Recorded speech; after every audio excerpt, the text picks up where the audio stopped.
I found something that perfectly describes what can happen to you after karmic relationship, especially if it's Pluto synastry, 8th house synastry, or 12th house synastry. This was also my experience, and I bet a lot of you will relate to this. So this is from the Ashanti book. He is a spiritual teacher, and I believe he went through something called the dark night of the soul after karmic relationship. So let me know if you can relate to this. He says, everything inside of me that was needy or addictive or unhealthy fit perfectly with this person. The relationship was formed around very unconscious patterns. And this is exactly what we see in karmic relationships. And then he wrote, it pushed me in a way that I never believed I could be pushed.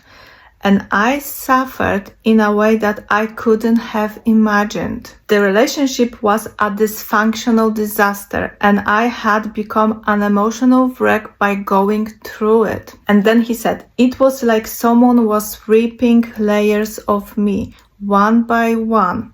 It wasn't nice, it wasn't kind, and it wasn't easy.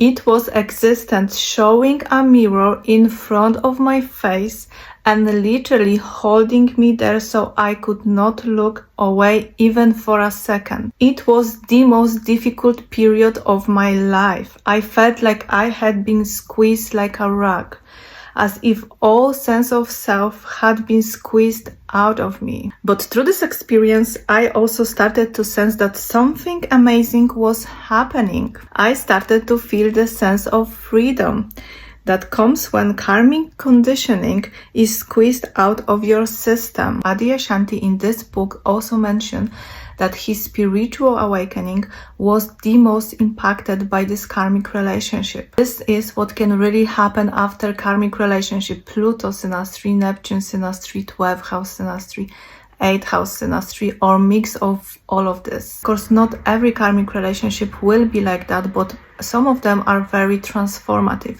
and it usually happens when you also have very important transit when you meet that person. So if you want me to look deeper into your relationship, you can book a reading with me. I always include synastry, composite chart, and transit, so you can have a bigger picture of what is going on and how to approach this relationship.